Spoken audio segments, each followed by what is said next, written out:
Let's just take a moment and be in our place here. Feel into this moment, how it is for you this moment. And use your feeling capacity, your felt sense capacity, what we call your interoceptive capacity, to just feel how it is. And notice if you take this moment to feel how it is, your mind may naturally have also a commentary about how it is. It may be a simple commentary. It's good, it's bad, I'm tired, I'm not tired, I'm able to be present, I'm not able to be present. Even those are commentaries because they tend to take us away from the experience and to identify with the commentary on the experience. So just stay with the felt experience.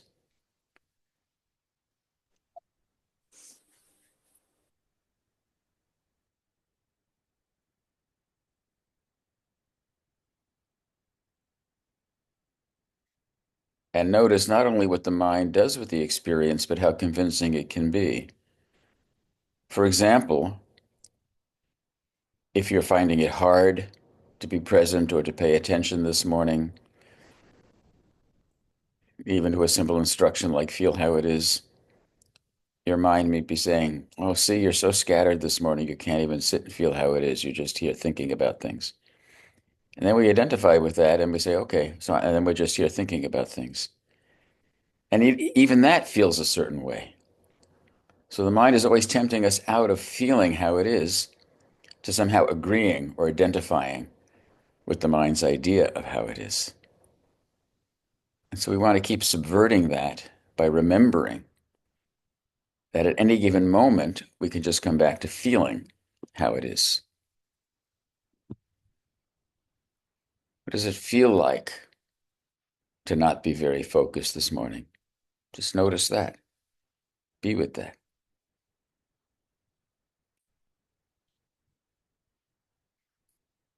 And now I'm subverting the mind's subtle tendency to want to take me away from just being with how it is by remembering, oh, I can be with how that is. Because being with how something is a totally different faculty than that faculty of the mind. And it's very important that we learn to rest in and trust in and practice the capacity to just be with how it is.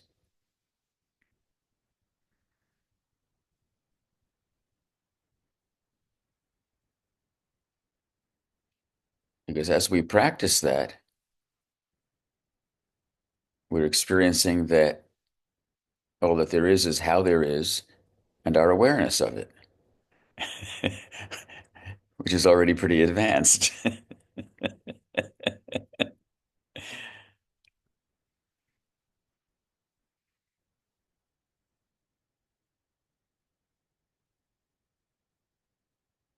As we do that, it invites us to be more and more with how it is. I may even discover, oh, now I'm not so unfocused because I didn't just settle for that mind story, that I either feel good or I feel bad, I feel focused or I don't feel focused. No, once I'm present, that kind of cuts through all of that and is here for all of that. Now I am here for all of that.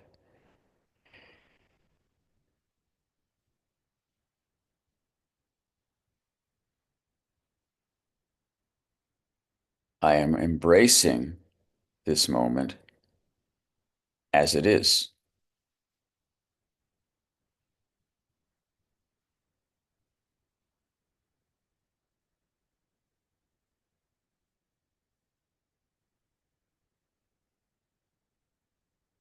Since I am this capacity to be present, this capacity for awareness, I am giving myself to this moment as it is.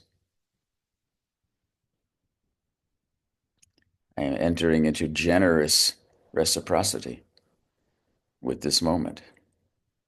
as it is.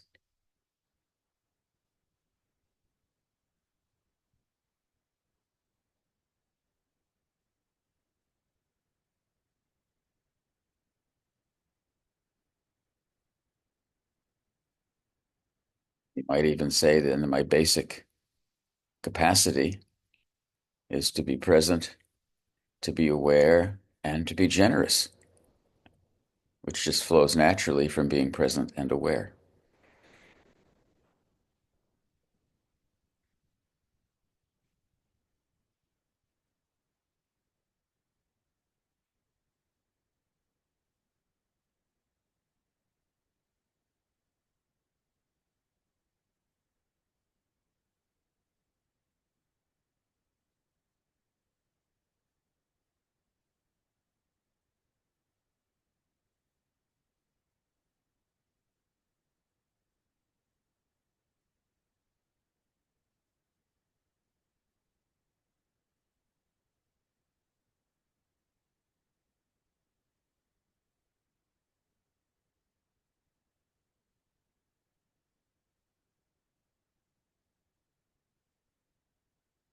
So, a valuable question we can ask ourselves when the mind is normally dominating is simply, yeah, but how is it? How is it? Or even, how is it feeling? Rather than the mind's idea or commentary about how it is or how it's feeling. Because we're usually living inside that picture, inside that story. And even that one simple everyday question can help take us out. The mind is saying blah, blah, blah, blah, blah. I say, yeah, but how is that? Let me feel that. Let me be with that. And now I'm having to use a different faculty than my mental faculty. I'm using the faculty of feeling into it, which is basically a faculty of being present for it and being aware of it. And that third dimension is my capacity to feel.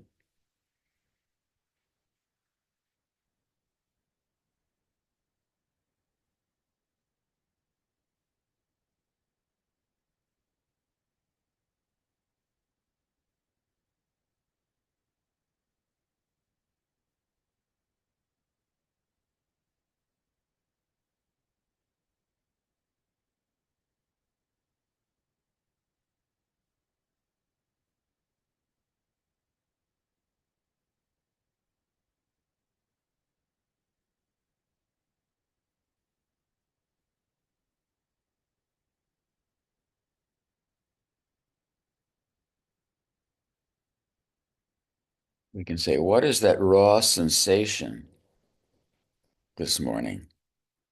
Whatever state I am, my energy may be higher or lower, or my attention may be more present or not. I may have things weighing on me or not. The mind is creating a story out of all those things. When I say, well, how does that feel right now? What is the feeling sensation that's prior to my mind's evaluation, commentary, and story? As we used the term the other day, what's upstream of that?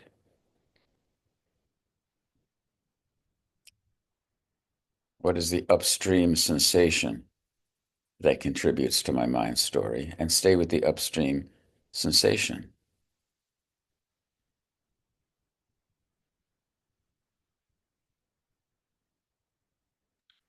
Now that can apply to everything. It can apply to how my mind is working, to how I'm feeling, to how my body is.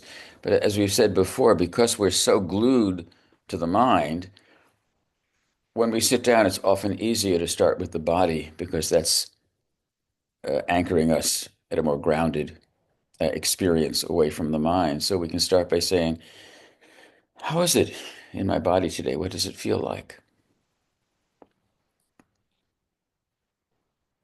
How it is in your body may be affected by many things. Again, your energy level or stresses that you're carrying, etc. But it's a felt sense in your body. We can come into it and feel it, be present with it. And however we're feeling our bodies, We can also begin to let the breath come into it and fully expand how it is. And the breath leaves and fully empties how it is. And so we're resting with the felt sensation of how it is in our bodies, along with this gentle reciprocal flow with life. Life breathing us in, filling us, life emptying us.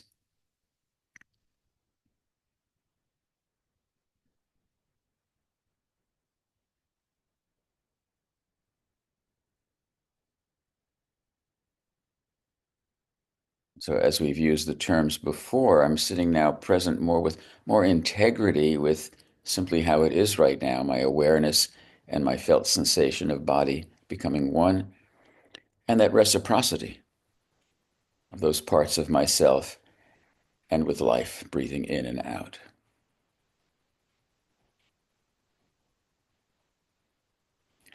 And I may still be experiencing sensations, which if my mind was taking over, would say, I like that one, I don't like that one. That sensation tells you something good about how you're feeling or how your body is. That one doesn't. But again, that's just mental commentary. And now we have something that's prior to that and more fundamental and ultimately more attractive, even though we're trained to have the mind be attractive. We're learning to become attracted to our present sense of being.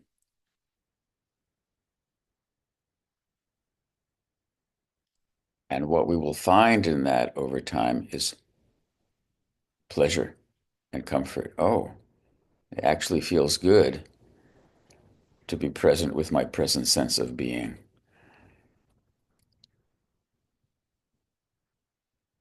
rather than dividing it up into the pieces of what's good and what's bad. Now I have a new foundation for experiencing the good, which is the capacity to be present with all of it. Ah, and breathing and just feeling.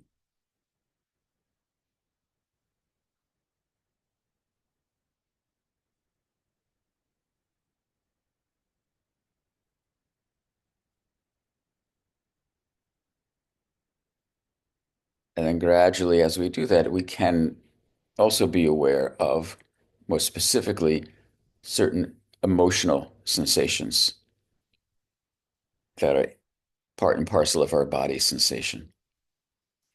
But now we have enough more grounding so those emotional sensations aren't immediately taking us into the mind's commentary, but we're able to hold them as part of the overall felt sense of this moment or of being.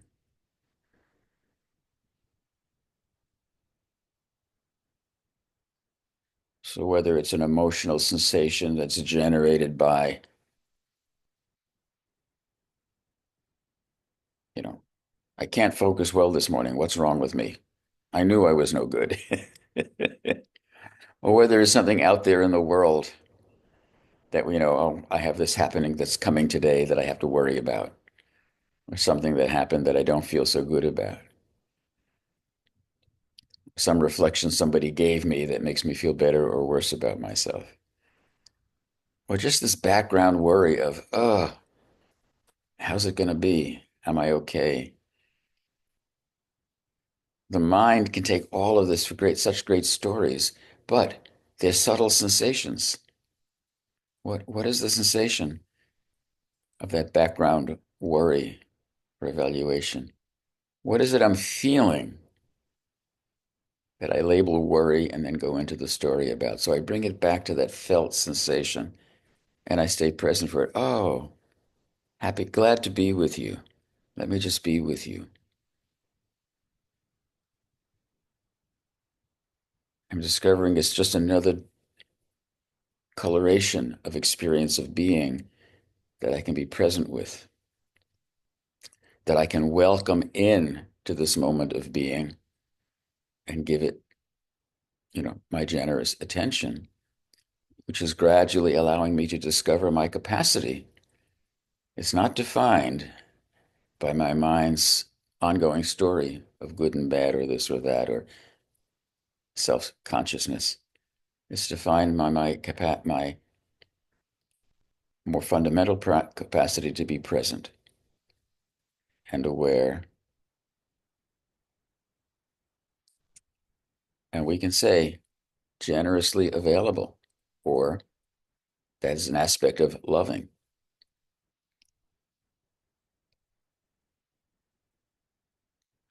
Not the mind's uh, considerations or definition of what is loving, but the more immediate felt sense of being willing to be here, which is in itself loving. We can begin to rest with that and rest with all of it, letting it find its own uh, digestion and integration,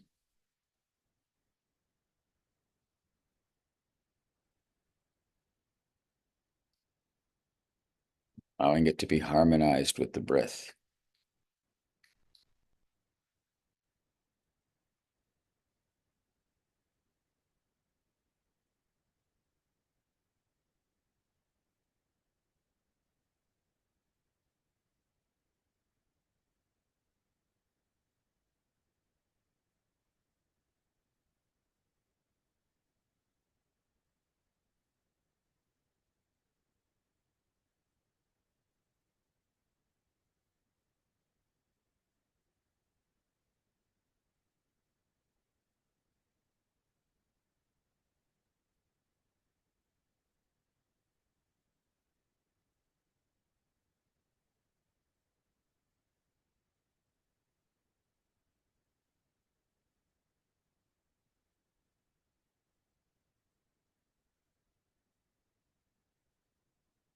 In a sense, we are reasserting our sovereignty from the mind, our sovereignty of being.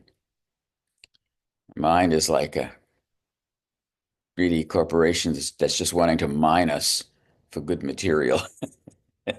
Mine this moment for good material.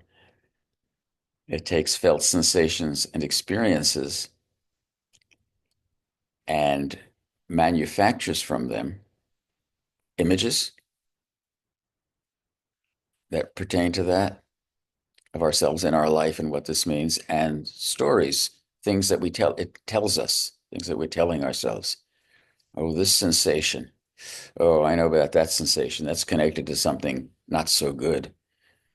And I'll start generating some story about connected to that.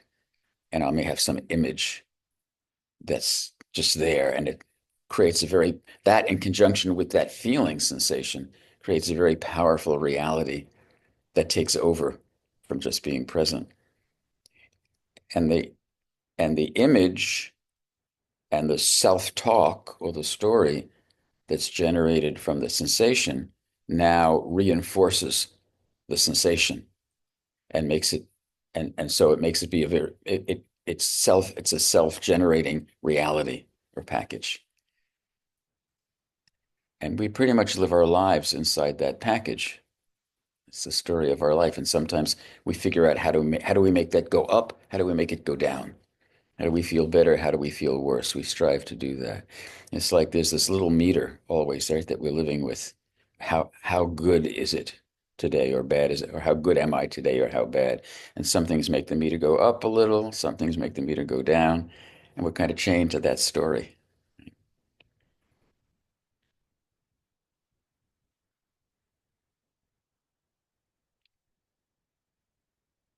And our life goal is to get that meter up there a little more. It's totally natural, except that it's fictitious relative to what we actually are. So we can begin to subvert that, say, refusing to play by just coming back to the felt sense and staying there. We can notice what that mind is doing,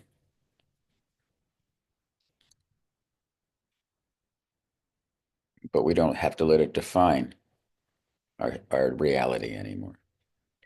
We can even smile at it.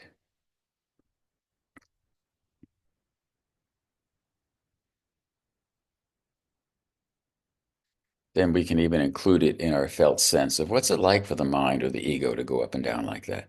What's that feel like? And stay present for it with awareness, with presence, with this felt generosity or caring of being.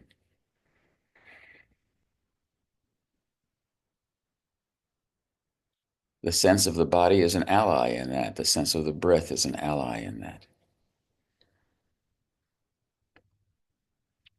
The sense that's beginning to build as we become more present, of a gentle sense of smile at the heart of us. The smile at the heart of us is the part that can just be tender towards this moment of reality.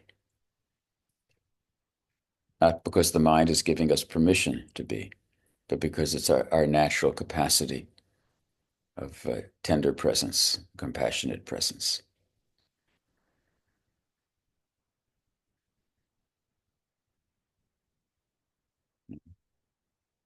And as we rest with presence, as we rest with awareness, and as we rest with this tenderness, again, there's this growing felt sense of coherence, integrity, presence. That's the inherent pleasure of being rather than the pleasures we're searching for.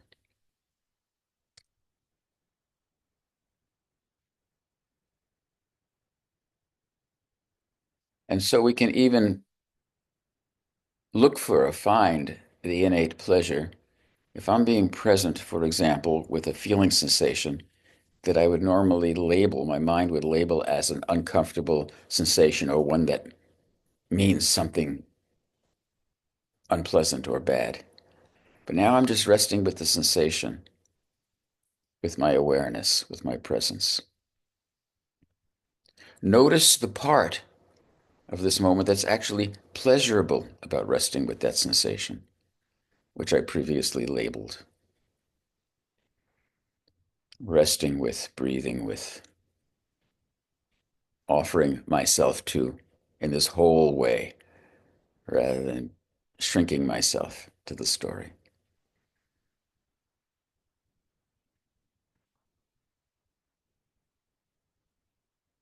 Looking into the face of the most troubling sensation my mind can find in my body. What would that be, that most troubling sensation? What does that feel like? Where do I feel it? Let me really feel it. Let me really be there for it. There's some part of me, sweetheart, come here. Let me hold you. Let me be with you. Let me breathe with you.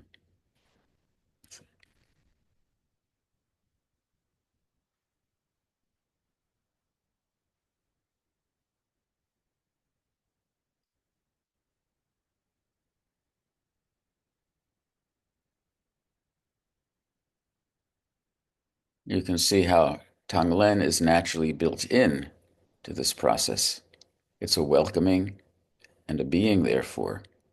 Right? It's an inherent blessing things to be the fullness of what they actually are, rather than separating, creating a story of separation and judgment. Right? We're embracing reality back to itself.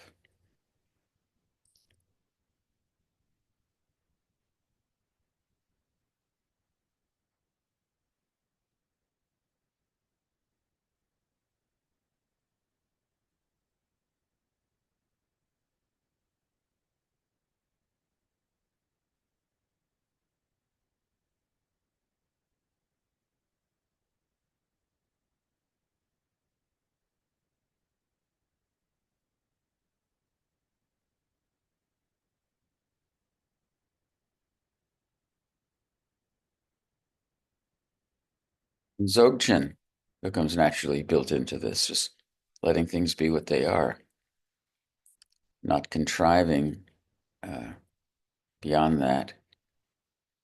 But there's a lot of paradox in that practice we call Dzogchen, which is this natural, uncontrived practice, not doing any contrived specific practice.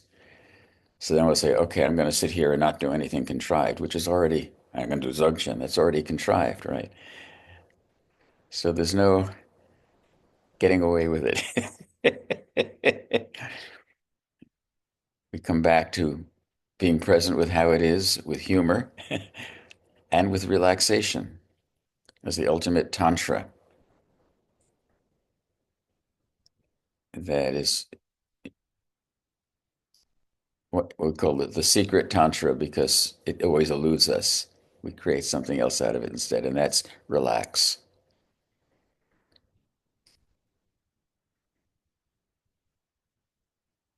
Relax with how it is. Relax with what you're doing. If you're deliberately allowing yourself to just relax and breathe, be present with your body or your feeling sensations, that's as much Dzogchen as anything. Resting in the nature of mind to be here, to be present, to be aware, to be all inclusive.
If your mind is running wild, there can be an impulse. The ego says, "That's not what I'm intending to do. That's wrong."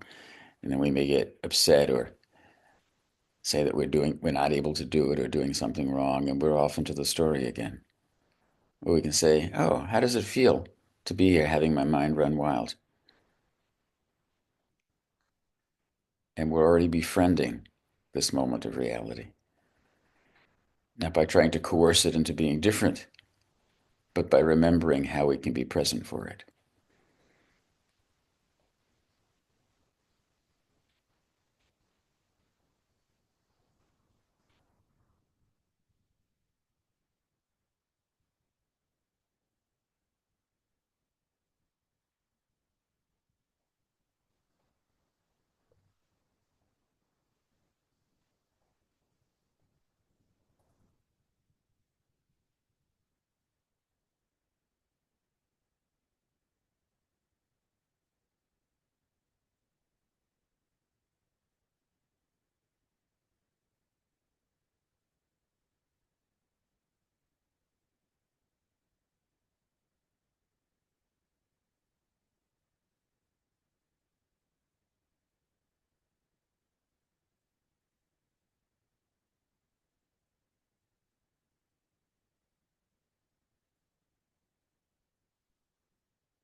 So we'll continue to sit that way for a while.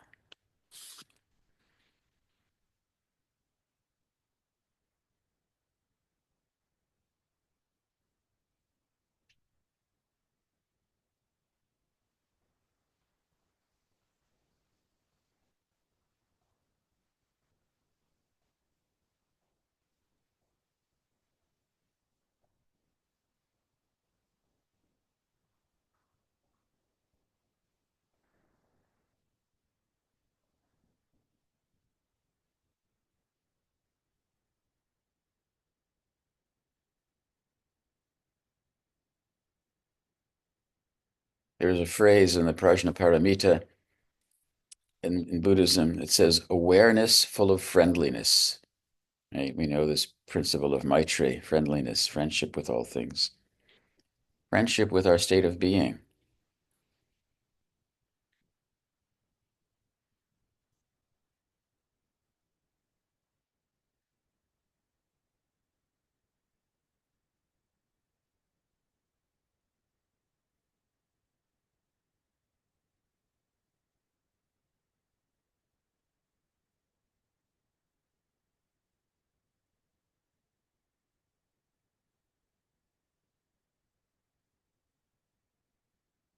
Going to develop a mothering relationship even to our wild children. So we see the mind running off this way and that. And we just notice it. We say, hey, you rascal. I see you. I see what you're doing. You're such a rascal, but I love you.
Secret mantra is relax, and the secret mudra is the smile.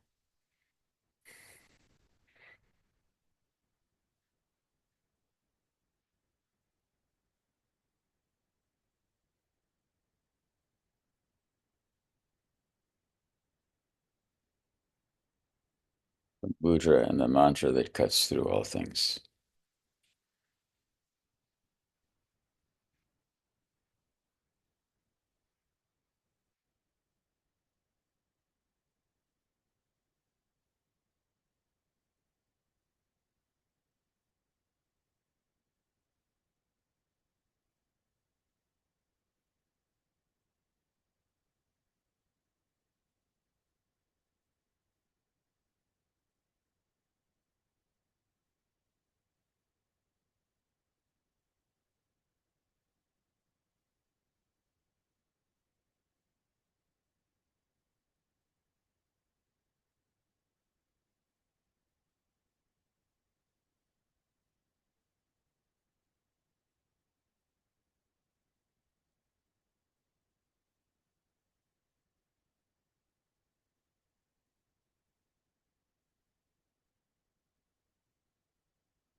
We're going to take a moment and I'm going to ask if anybody wants to share or ask anything about their experience in meditation this morning.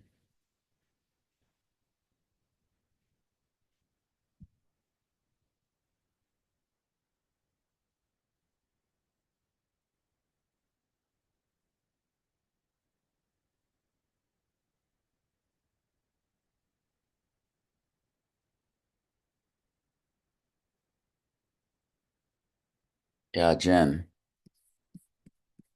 I really appreciate the mantra and the mudra. It made me smile. I smiled so much during this meditation, and that feels really good. So thank you. Yeah, you see why it would be the secret. Because it's really, but there's all this stuff we need to do to get it right, to do it right, to make it better, to meditate better.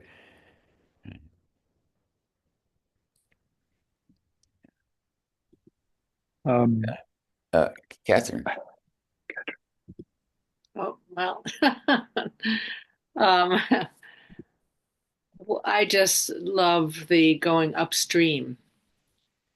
To me, it's just so what I sort of had the vision of, backing upstream and having the water go through me down, Uh-huh. and I just kept disappearing and disappearing and Beautiful. disappearing. Beautiful. And I thought, ooh, anyway, and if you add a smile, it was great. Thank you. Can you feel yourself kind of getting drawn by some other power drawn upstream? It was more the stream was going through me and I Uh-huh. was backing into the up, Yeah, you right. know, Yep. something like that. But still, it was going to the source of me. Beautiful. Yeah. Beautiful. You're also good at this. Yeah.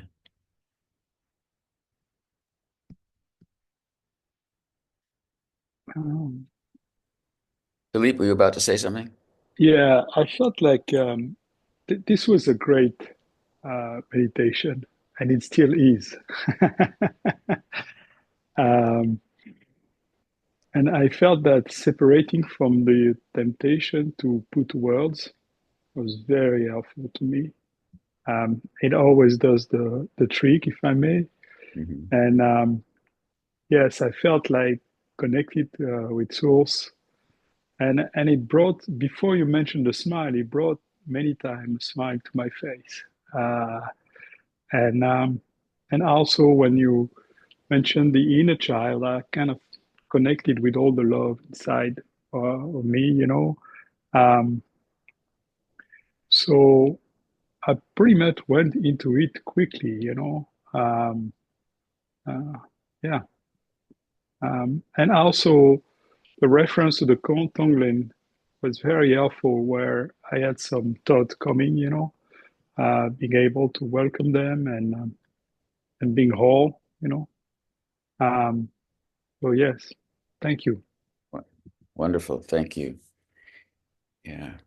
There's something so simple, basic, and sweet, right, underlying all of this, which is what really the wisdom traditions, what Buddhism is telling us over and over, that all this struggle and alienation that we go through in our life experience, the alienation of the ego, is happening on a certain fictitious level that holds us. But underneath that, and it's coming through in all the different teachings, just even the smile uh, shows itself coming is coming. We see reference and we see it manifesting, and we feel it in our hearts. And the same thing is true about our just basic psychology and understanding of mind body. And it comes through in the Taoist teaching also, this idea of the smile connection to the heart, which we know physiologically, the smile relaxes the heart. And when the heart is relaxed, it's functioning with a coherence that creates coherence through the whole being. And when we're resting with our coherent being, we're not caught up in the mind, you see. So all these things are connected in our understanding. Phoebe. Yes, hi. Thank you. It's so beautiful, and just your eloquence about that underlying sweetness, and I too felt the smile a lot, and I really appreciated your guidance because I don't know if I was going upstream, but a whole new sensation started to happen to me, and an awareness of an energy that was coming into me or a part of me. I was beginning to be aware of it, and it was like, oh, and so this you're teaching to embrace and not shut that off because that was my first instinct to put that away, Right. and so to embrace and a good part of the meditation was just keep coming back to that, keep coming back to that, to find it's really like I'm holding my everything, and that sweetness. So thank you for that, Paul. Thank you. Thank you. We also can understand in a new way other teachings like the Jesus teaching, love your enemies. You see, this is really Yeah. I mean, who are our real enemies are our own thought forms that are Mhm. separating us from the fullness of our own being. Yeah. Right? And we want to get into, no, we can find. Yes. Yeah. Very good. Thank you. Very beautiful. Thank you. Yeah. The analogy, and I'll come back to the analogy I wanted to give at the beginning. Um, I have a couple of different email sites and a couple of personal ones, and then I have this work site for the whole health center, and it's set up differently. It's Google Workspace, which I'm actually determined to get rid of. I don't need it, and it's a pain in the neck. But one of the things Google Workspace does is it manages. It thinks it's trying to manage your life a lot more, trying to be helpful. So it's like a super mind, right? That's not letting you just be with what is. It's telling you how things should be. So an email will come in, and I'll get a message saying, "This looks suspicious. You don't know this person. Are you sure you want to answer it?" And I say, "Go away. Don't bother me." Or if I'm sending out a video to people, and I just sent it out, but instead a thing flashes on the screen, it's like, "This person is outside of your organization. Are you sure that you want to send it?" And I get out of here. It's like this overlay of commentary telling me, it's not your organization. Okay, be afraid. This, that, just that. I say, no, just let me live my life, would you? Um, or it has this EI function. This is new. It's popped up, this EI function. And and an email will come in and there'll be something that flashes. There's a thing on the right that says, summarize this email. If I hit that, it'll summarize the email for me. It's what the mind is also doing. It's taking raw experience and it's summarizing it, in some package. So there are all these ways in which we're shrinking experience into this computerized, digitalized data processing. That's what the cognitive mind part of the brain is doing all the time. And then we're living in it and we don't get to have our own relationship to things. which fundamentally would be coming from the fullness of our actual being, you see. So because we live in that world, you see, it's not just, it's, we're not talking about some special thing. We're talking about the nature of the mind that all of us in humanity live in all the time. And all the teachings are telling us this thing that governs your life is a very small spectrum of summarized reality that you don't have to live into. You can find your own core, your own heart, your own actual, genuine awareness, which is not connected to the story of you. It's connected to you being awareness itself. All right. That presence is not connected to how your ego is being present. It's its presence itself is what you actually are. And your Paul, feeling sensations, your emotions are not a response of that separate self to how things are going. They're your fundamental capacity to feel and to be, present for in a generous way and to love. And that these qualities actually are your fundamental being that you participate in the form of this beautiful individuality that's coming out through you and through everybody else. But that individuality is just all the infinite expressions of love, awareness, and presence rather than separate beings caught up in their own story. So, this is what we're being invited to discover on the so called spiritual path. Um, Paul, yeah. I really like, I forget to mention, I really like your analogy with the mind being a corporation. Um, that's beautiful. And make me feel I was doing an act of resistance, you know, Yes, it's all connected. uh, And which, you know, there's different kind of act of resistance you can do in your life, but that's really yeah. this meditation was very And powerful. Yeah. corporations are set up for making profiting from mining reality, whether it's mining your market or mining the earth to make money. It's it's and which the final um, fictition is when when the Supreme Court officially, this is a long time ago, accepted the corporation as being people, right? So this is the progressive act of reifying, of taking something that is not a thing and making it into a thing, and then empowering it as a thing. And then whatever it does, we're helpless because it has all the rights of a thing.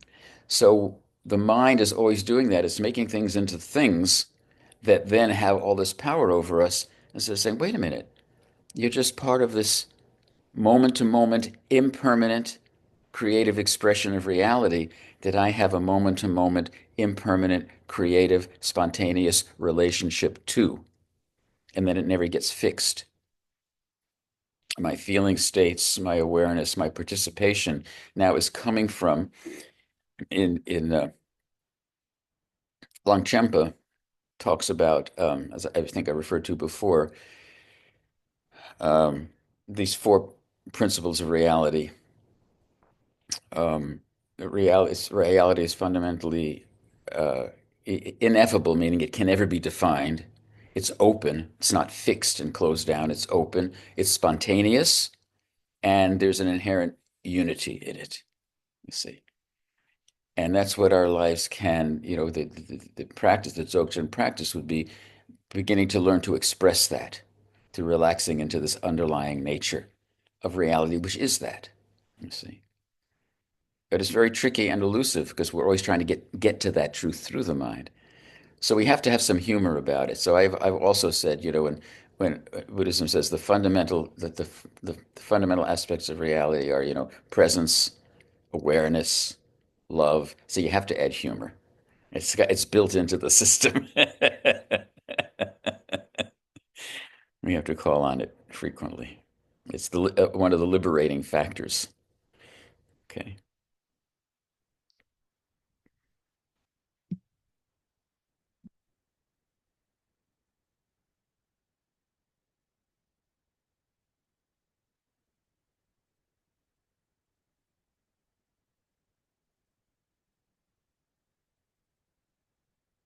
And there's another delicious, I'll just end with this, another delicious factor that's built into that, and that's choice, right? Choice is not like the ego being conditioned to say, I'm going to do this, or I want this, or I need this. Choice, in a sense, is an expression of spontaneity if we don't reify it.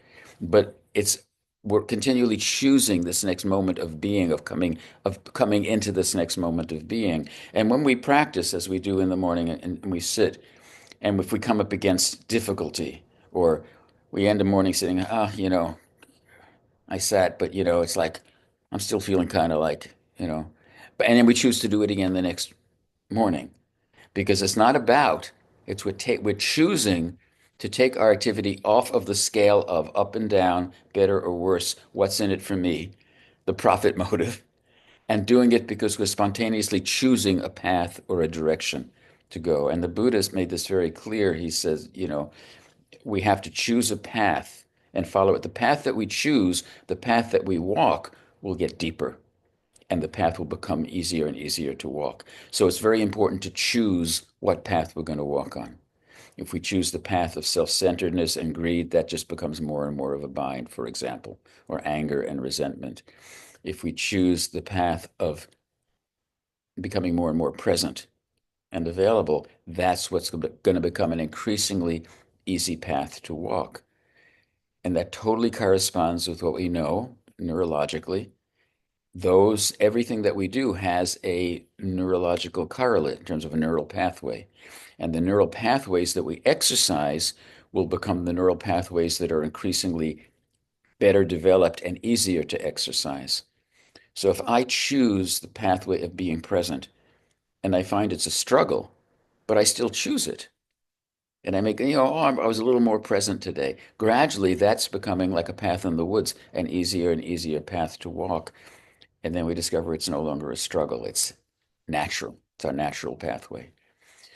So that's why to resolve, to choose a path and to walk it as a devotion, as a dedication, is a very important support, apart from the mind's wanting to evaluate. Was this good today? Was it bad? It's part of this. It's part of our capacity for spontaneity and for devotion. That is the offering of ourselves to reality and to choose how we're going to do that.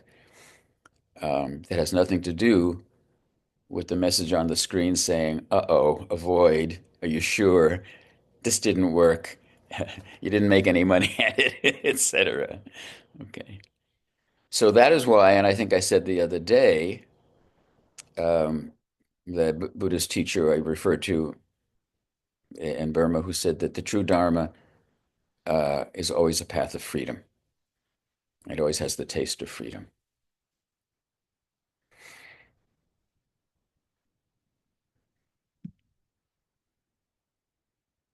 So may this be a beautiful day for you. Those who are interested, there is Qigong here in 15 minutes on these same stations. May your week be beautiful, and we'll see you next week.